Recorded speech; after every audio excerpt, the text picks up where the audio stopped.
মাননীয় শিক্ষামন্ত্রী, আপনারা তো শিক্ষা দেওয়ার কিছু নাই। আমার বিশ্বাস যে আপনি জানেন মাননীয় শিক্ষামন্ত্রী, যে কোনো ভদ্রলোক যদি আওয়ামী লীগ করে আর সে যদি দুর্নীতির সাথে জড়াই যায়, আমি যদি নিশ্চিত ভাবে বুঝি সে মানুষের ক্ষতি করতেছে, সে দেশের ক্ষতি করতেছে, সে দুর্নীতিবাজ, তাইলে বঙ্গবন্ধুর আদর্শ হচ্ছে গিয়ে দুর্নীতিবাজ কখনো আওয়ামী লীগ হইতে পারে না। এবং দুর্নীতি করলে সে আদর্শটারে ব্যবহার করতেছে, সে তার ব্যক্তিগত সুবিধার জন্য সে আওয়ামী লীগের ভালো চায় অথবা সে দেশের ভালো চায়, এই কোনো কাজ না, বা বঙ্গবন্ধুরে ভালোবাসে এটা না। এই সেলিম খান আপনিও তো জানেন সে আগে জাতীয় পার্টি করতো, জাতীয় পার্টি থেকে আইসা এখন আওয়ামী লীগের নামধারী হয়েছে। আর আপনি আওয়ামী লীগে করে এই কারণে আপনি বলে দিলেন আপনার কনস্টিটিউয়েন্সিতে আপনি 15টা ডিও লেটার দিলেন। আমার আর কোনো কিছু বলার নাই। মাননীয় শিক্ষামন্ত্রী, আপনি সেলিম রে দরকার হলে আনারকলি দিয়ে দেন, তারপর চাঁদপুরটা দিয়ে দিয়েন না, কারণ চাঁদপুরের মানুষও তো এখানে বেঁচে থাকতে হবে। যদি এই রিপোর্ট অনুযায়ী দেখলাম যে এইভাবে বালু তোলার কারণে 3 থেকে 4 জায়গা যে শহর রক্ষা বা চাঁদপুর এটা দেবে গেছে, তারপরও শহরটাকে ধ্বংস করতে দিবেন, এক সেলিম খানের কাছে সব দিয়ে দিবেন। প্রশ্নটা একেবারেই অবান্তর।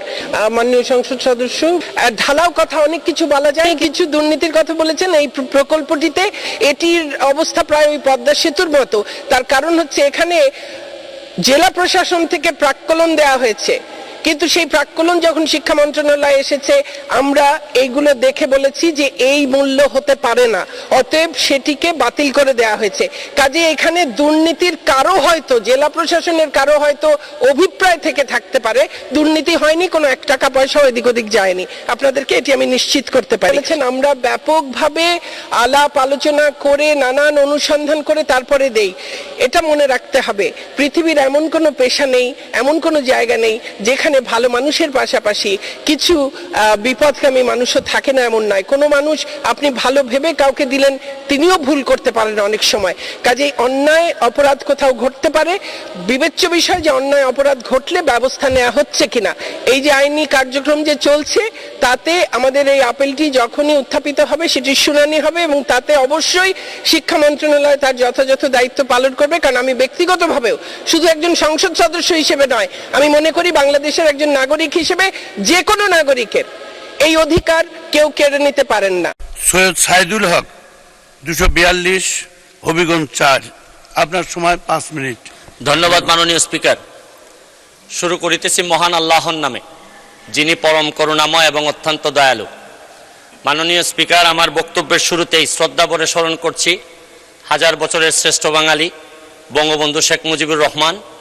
আমি শ্রদ্ধা ভরে স্মরণ করছি জাতীয় 4 নেতা এবং আমাদের মহান মুক্তিযুদ্ধে যারা শহীদ হয়েছিলেন তাদেরকে স্মরণ করার মধ্য দিয়ে আমি আমার বক্তব্য শুরু করছি। মাননীয় স্পিকার, মাননীয় স্পিকার, আমরা মহান সংসদের কথা বলি, মহান সংসদে সব সময় মহান কাজ হয় না। মাননীয় স্পিকার, আমি মহান সংসদে এসে প্রথমেই আমার যে জিনিসটা নিয়ে খুব কষ্ট হয়েছিল মাননীয় স্পিকার, আজকের প্রথম আলোর রিপোর্ট অনুযায়ী দেখলাম মাননীয় শিক্ষামন্ত্রী আপনি আপনার এলাকার সেলিম চেয়ারম্যান, যাকে কিছুদিন আগে আপনি বলেছেন যে সেলিম খানের সাথে আপনার শুধু নর্মাল সম্পর্ক আছে, রাজনৈতিক সম্পর্ক, যে সরকারের প্রায় এই 20 গুণ জায়গার দাম বাড়িয়ে সরকারের কাছ থেকে এই যে আপনাদের যে ইউনিভার্সিটি করার জন্য সরকারের কাছ থেকে দাম বাড়ায় প্রায় 300-400 কোটি টাকা মেরে দেওয়ার একটা মানে চান্সে সে ছিল, যাই প্রশাসনের কারণে সে এখন পর্যন্ত এটা কাজটা করতে পারে নাই।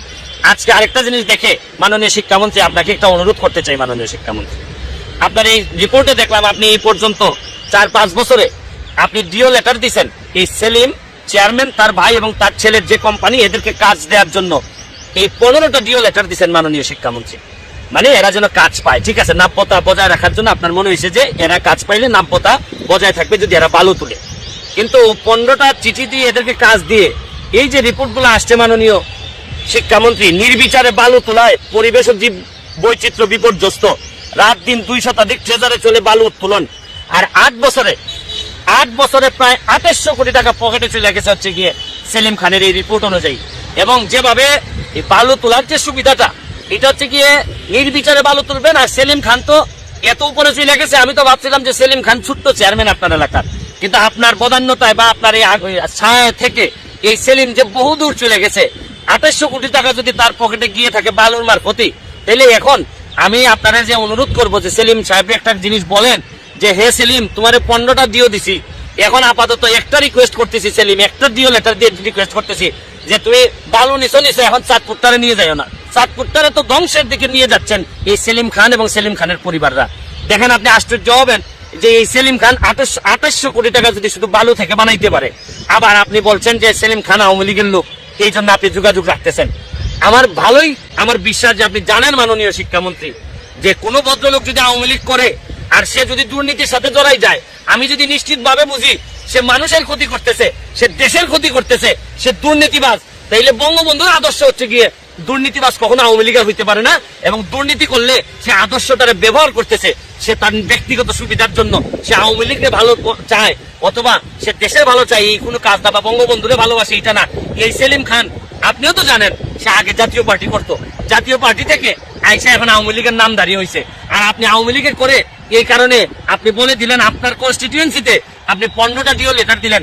আমার আর কোনো কিছু বলার নাই মাননীয় শিক্ষামন্ত্রী, আপনি সেলিম রে দরকার হলে আনারকলি দিয়ে দেন, তারপর চাঁদপুরটা দিয়ে দিয়েন না, কারণ চাঁদপুরের মানুষও তো এখানে বেঁচে থাকতে হবে। যদি এই রিপোর্ট অনুযায়ী দেখলাম যে এইভাবে বালু তোলার কারণে 3 থেকে 4 জায়গা যে শহর রক্ষাবাদ চাঁদপুর এটা দেবে গেছে, তারপরও শহরটাকে ধ্বংস করতে দিবেন, এক সেলিম খানের কাছে সব দিয়ে দিবেন। শুনেন মাননীয় মন্ত্রী, শুধু এইভাবে শুদ্ধভাবে সুন্দর সুন্দর কথা বললেই হবে না মাননীয় মন্ত্রী। এখন তো বহুদূর চলে গেছে বাংলাদেশ এখন তরুণরা আপনাকে প্রশ্ন করতে শিখছে।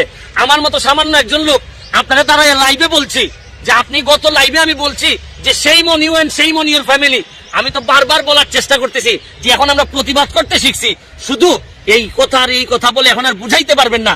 এখন সময় আছে মাননীয় শিক্ষামন্ত্রী, 15টা ডিও দিচ্ছেন তারে বালুর কাজ পাইয়ে দেওয়ার জন্য, এইবার অন্তত একটা রিকোয়েস্ট তারে করেন যে সেলিম তুমি আর যাই করো আমার চাঁদপুরটারে নষ্ট করে দিও না, কারণ চাঁদপুরে হয়তো একদিন আপনি হয়তো থাকবেন না, কিন্তু চাঁদপুরের বহু মানুষের ভাগ্য নিয়ে খেলাধুলা হচ্ছে, এবং এটা থেকে বাঁচান। যদিও আমি চাঁদপুরে যাব না, আমার চাঁদপুরে বাড়ি না, কিন্তু আমার কাছে মনে হয়েছে কারণ চাঁদপুরের কোনো লোকের এই সেলিম খানের বিরুদ্ধে কথা বলার মতো সাহস নাই। আরে আমি গেলেও তো আমাকেও রাখবে না সেলিম খান, কারণ সেলিম খান এখন এত দূরে চলে গেছে, আর কয়দিন পরে এই সেলিম খানরা কানাডাতে টাকা পাচার করবে, এই সেলিম খানরা আওয়ামী লীগকে বদনাম করবে, এই সেলিম খানরা জননেত্রী শেখ হাসিনাকে বিব্রত করবে। এই জন্যই বলি আমাদের নেত্রীকে বিব্রত করার আগে আপনি একটু সংযত হয়ে তারে একটু কন্ট্রোল করার চেষ্টা করেন। কারণ আমি জানি না যার পকেটে 2800 কোটি টাকা থাকে সে আপনার কথা কতটুকু শুনবে জানি না। তারপরে আপনার প্রতি আমার একটা অনুরোধ, যদি নাও শুনে তার মাথার উপর থেকে ছায়াটা সরান, নাইলে এই সেলিম একদিন আমাদের জন্য বিভীষিকাময় হয়ে উঠবে পুরা দেশের জন্য। এইভাবেই তো বহু সেলিম বাংলাদেশে এখন রাজত্ব করতেছে। ভালো থাকবেন। আরেকটা কথা বলে দিতে চাই আপনাদেরকে, যারা বালু যারা উঠায় তাদের তো অনেক সুবিধা মাননীয় শিক্ষামন্ত্রী, আপনি তো জানেন না মনে হয়। যারা বালু উঠায় তারা কিছুদিন পরে পার ভাঙা যায়, তখন পা ঠিক করার জন্য আবার কন্ট্রাক্ট পায়, আর এইখানে আবার কাজ পায়, আবার জিও ব্যাগ এগুলোর জন্য আবার কাজ পায়। মানে এরা তো শুধু ব্যবসা আর ব্যবসা, কোনো অসুবিধা নাই, বাংলাদেশ গুল্লায় যাক, কিন্তু এরা ব্যবসায়ীরা আপনার লোকরা ভালো থাকবে এটা কোনোদিনই হইতে পারে না। এটা বঙ্গবন্ধুর আদর্শের কথা না মাননীয় শিক্ষামন্ত্রী। এইরকম শিক্ষা আপনি বাংলাদেশে দিয়েন না, দিলে বাংলাদেশে আর কিছু থাকবে না, কোনো লোক থাকবে না, কোনো মানুষ থাকবে না যাকে নিয়ে আমরা বলবো যে আমরা সোনার বাংলা বানাইতে চাই বঙ্গবন্ধু। ভালো থাকেন, সুস্থ থাকেন। ধন্যবাদ মাননীয় স্পিকার। আসলে দীর্ঘ আলোচনা হচ্ছে, আমার হয়তো বলার সময়টা সংক্ষিপ্ত, সেই কারণে সকলের হয়তো সব প্রশ্নের আলাদাভাবে উত্তর দেওয়া সম্ভব হবে না, কিন্তু মোদ্দা কথা আমরা এতক্ষণের আলোচনায় যে মাননীয় সংসদ সদস্যরা যে বিষয়গুলো উত্থাপন করেছেন সেগুলোকে খুব সংক্ষেপে বলবার চেষ্টা করব। কিছু দুর্নীতির কথা বলেছেন এই প্রকল্পটিতে, এটির অবস্থা প্রায় ওই পদ্মা সেতুর মতো। তার কারণ হচ্ছে এখানে জেলা প্রশাসন থেকে প্রাক্কলন দেওয়া হয়েছে, কিন্তু সেই প্রাক্কলন যখন শিক্ষা মন্ত্রণালয়ে এসেছে আমরা এইগুলো দেখে বলেছি যে এই মূল্য হতে পারে না, অতএব সেটিকে বাতিল করে দেওয়া হয়েছে। কাজে এখানে দুর্নীতির কারো হয়তো জেলা প্রশাসনের কারো হয়তো অভিপ্রায় থেকে থাকতে পারে, দুর্নীতি হয়নি, কোনো 1 টাকা পয়সা এদিক ওদিক যায়নি, আপনাদেরকে এটি আমি নিশ্চিত করতে পারি। 2-1টি ব্যতিক্রম তো যে কোনো সময় হতেই পারে যে কোনো কিছুতে। সেই সমস্যাগুলো সমাধানের জন্য আমরা কাজ করছি। মাননীয় প্রধানমন্ত্রী তিনি অনেক আগে বলেছিলেন যে মনোরোগ বিশেষজ্ঞ বা মনোবিশেষজ্ঞ তাদেরকে এই কাজে যুক্ত করবেন। আমরা প্রক্রিয়া শুরু করেছেন, আমরা ব্যাপকভাবে আলাপ আলোচনা করে নানান অনুসন্ধান করে তারপরে দেই। এটা মনে রাখতে হবে, পৃথিবীর এমন কোনো পেশা নেই, এমন কোনো জায়গা নেই যেখানে ভালো মানুষের পাশাপাশি কিছু বিপদগামী মানুষও থাকে না, এমন নয়। কোনো মানুষ আপনি ভালো ভেবে কাউকে দিলেন, তিনিও ভুল করতে পারেন অনেক সময়। কাজেই অন্যায় অপরাধ কোথাও ঘটতে পারে, বিবেচ্য বিষয় যে অন্যায় অপরাধ ঘটলে ব্যবস্থা নেওয়া হচ্ছে কিনা, এবং যেখানেই এই ধরনের কোনো সমস্যা আছে সেগুলো সাথে সাথেই আমরা তদন্ত করছি, এবং তদন্ত করে আমরা অবশ্যই ব্যবস্থা গ্রহণ করব। কোথাও কোথাও ইতোমধ্যেই ব্যবস্থা গ্রহণ করা হয়েছে। শিক্ষার মানের কথা বলেছেন, আমরা বিশেষ করে বিশ্ববিদ্যালয়গুলোতে ইন্ডাস্ট্রি একাডেমিয়া লিঙ্কেজের কথা আমি এর আগেও এখানে বহুবার বলেছি। আমরা তার মাধ্যমে এই সফট স্কিলস দেওয়ার মাধ্যমে সেই কাজগুলো আমরা করছি।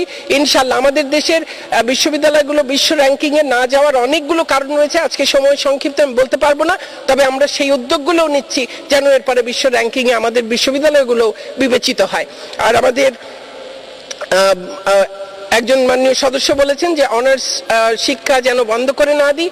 হুট করে অনার্স শিক্ষা বন্ধ করে দেওয়ার বিষয় নয়, যত্রতত্র যে কোনো মানে অনার্স মাস্টার্স পড়ানো, সেটির মাধ্যমে সনদধারী বেকার তৈরি করা, এটি জাতীয় উন্নয়ন পরিকল্পনার পরিপন্থী। অতএব যেভাবে বঙ্গবন্ধু বলেছিলেন আমাদেরকে কারিগরি শিক্ষার দিকে মন দাও, সেই দিকটি যেমন আমরা দেখছি, তার পাশাপাশি যে সকল কলেজে অনার্স মাস্টার্স করানো হয় কিন্তু মানসম্মত শিক্ষক বা অন্যান্য অবকাঠামো বা কিছু নাই, সেই সব জায়গায় অনার্স বন্ধ করে দিয়ে, অনার্স মাস্টার্স বন্ধ করে দিয়ে তারা বিএ পাস করবেন, বিকম বিএসসি পাস করবেন, তার পাশাপাশি বিভিন্ন ধরনের শর্ট কোর্সেস করবেন। তো এই ব্যবস্থাগুলো আমরা করছি। আর আমি সময় সংক্ষিপ্ততার জন্য আরো কিছু হয়তো বলতে পারতাম, এখন বলতে পারলাম না। আপনাদের সকলের কাছে আপনাদের মাননীয় সদস্যরা তারা বিভিন্ন ধরনের প্রস্তাবনা দিয়েছেন, নানান ধরনের মতামত দিয়েছেন।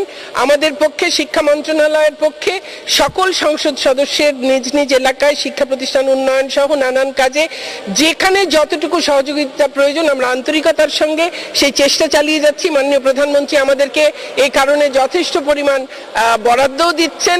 তারপরেও অবকাঠামো উন্নয়নে আরো কিছু হয়তো বরাদ্দের প্রয়োজন হবে। এই যে আইনি কার্যক্রম যে চলছে, তাতে আমাদের এই আপিলটি যখনই উত্থাপিত হবে সেটির শুনানি হবে, এবং তাতে অবশ্যই শিক্ষা মন্ত্রণালয় তার যথাযথ দায়িত্ব পালন করবে। কারণ আমি ব্যক্তিগতভাবেও শুধু একজন সংসদ সদস্য হিসেবে নয়, আমি মনে করি বাংলাদেশের একজন নাগরিক হিসেবে যে কোনো নাগরিকের এই অধিকার কেউ কেড়ে নিতে পারেন না। আপনাদের সকলকে অনেক ধন্যবাদ। আমি এর কোনোটি গ্রহণ করতে পারছি না। সকলকে ধন্যবাদ জানিয়ে মাননীয় স্পিকার, আপনাকে ধন্যবাদ, আপনি আমাকে বক্তব্য রাখার সুযোগ দিয়েছেন। জয় বাংলা, জয় বঙ্গবন্ধু। এবার সংসদে শিক্ষামন্ত্রীকে চরম ধুলাই করলেন ব্যারিস্টার সুমন। যেখানে অন্যায় দুর্নীতি সেখানেই ব্যারিস্টার সুমন ভাইয়ের সাহসিকতার প্রতিবাদ, হোক সেই এমপি মন্ত্রী, কারো রক্ষা নাই ব্যারিস্টার সুমন ভাইয়ের কাছ থেকে। আজকে তো পুরো সংসদ কাঁপিয়ে তুলল, আর প্রধানমন্ত্রীও খুব খুশি হয়েছেন তার বক্তব্য শুনে। কিভাবে সাহসিকতার সহিত প্রধানমন্ত্রীর সামনে সংসদে শিক্ষামন্ত্রীকে চরমভাবে অপমান করলেন তার দুর্নীতি নিয়ে। কোন এমপি মন্ত্রীকে কি দেখেছেন এইভাবে প্রতিবাদ করতে? কোথাও পাবেন না দর্শক এমন মানুষ। সুমন ভাই একজন সাহসী বীর পুরুষ, শিক্ষামন্ত্রী একজন দুর্নীতিবাজ, তারই প্রমাণ পাওয়া গেল আজকে। সত্যি ব্যারিস্টার সুমন ভাইয়ের প্রতিবাদের কারণেই সত্যের জয় হলো আজকে। সবাই আজকের এই ভিডিওটি বেশি বেশি শেয়ার করে সকলকে দেখার সুযোগ করে দিন। দেখুক সবাই যে বাংলাদেশে একজন কেডি পাঠক রয়েছে, সে আর কেউ নয়, সে হচ্ছে ব্যারিস্টার সুমন ভাই। যেখানেই অন্যায় দুর্নীতি সেখানেই প্রতিবাদ, তারই প্রমাণ দিচ্ছে ব্যারিস্টার সুমন ভাই। আর আমাদের সরকারকে ধন্যবাদ জানাচ্ছি যে একজন যোগ্য ব্যক্তি আজ এমপি হয়েছে। আবারও সরকারের দৃষ্টি আকর্ষণ করছি, শিক্ষামন্ত্রীকে কঠিন শাস্তি দেওয়ার জন্য দ্রুত গতিতে ব্যবস্থা নেওয়া দরকার। ভালো থাকবেন, সুস্থ থাকবেন, দেখা হবে পরবর্তী কোনো ভিডিওতে।